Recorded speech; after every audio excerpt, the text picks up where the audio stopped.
Vigilance ഡയറക്ടറുടെ തസ്തിക ADGP റാങ്കിലേക്ക് തരം താഴ്ത്താനുള്ള സർക്കാർ നീക്കത്തെ എതിർത്ത് ചീഫ് സെക്രട്ടറി രംഗത്തെത്തിയതോടെ ബെഹ്റയുടെയും ഋഷിരാജിന്റെയും നിയമന കാര്യം വീണ്ടും തുലാസിലാവുന്നു. വിജിലൻസ് ഡയറക്ടറുടെ കേഡർ മാറ്റം മന്ത്രിസഭയുടെ പരിഗണനയ്ക്ക് വിട്ടേക്കും. സ്ഥാനമാറ്റത്തെ ചൊല്ലിയുള്ള പരാതിക്കിടെ ഇന്ന് നിർണായക IPS അസോസിയേഷൻ യോഗവും ചേരും. ലോക്നാഥ് ബെഹ്റയെയും ജയിൽ മേധാവിയായി ഋഷിരാജ് സിംഗിനെയും നിയമിക്കാനായി സർക്കാർ തീരുമാനിച്ചതോടെയാണ് പോലീസ് തലപ്പത്ത് പൊട്ടിത്തെറി ഉടലെടുത്തത്. ഫയർഫോഴ്സ് മേധാവിയായി നിയമിതനാവുന്ന ബെഹ്റയ്ക്ക് കേഡർ പദവി നൽകുകയും പകരം വിജിലൻസ് ഡയറക്ടറുടെ പദവി 6 മാസത്തേക്ക് തരം താഴ്ത്താനുമായിരുന്നു സർക്കാർ നീക്കം.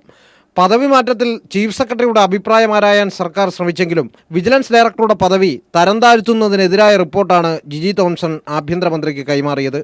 ഇതോടെ ഇരുവരുടെയും നിയമനകാര്യം വീണ്ടും തുലാസിലായി. മുമ്പ് കർണാടക സർക്കാർ ഇപ്രകാരം ചെയ്തതിനെ കേന്ദ്ര സർക്കാർ എതിർത്തെങ്കിലും സുപ്രീം കോടതിയിൽ നിന്ന് കർണാടക സർക്കാരിന് അനുകൂല വിധിയുണ്ടായതായി സർക്കാർ കേന്ദ്രങ്ങൾ ചൂണ്ടിക്കാട്ടുന്നു.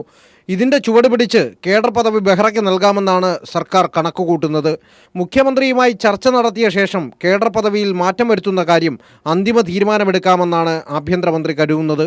എന്നാൽ നയപ്രശ്നമായതിനാൽ മന്ത്രിസഭ ചർച്ച ചെയ്ത ശേഷം തീരുമാനമെടുത്താൽ മതിയെന്നാണ് മുഖ്യമന്ത്രിയോട് അടുത്ത കേന്ദ്രങ്ങൾ പറയുന്നത്. അതിനിടെ കേഡർ തർക്ക വിഷയത്തിനിടെ ഇന്ന് IPS അസോസിയേഷൻ യോഗം ചേരും.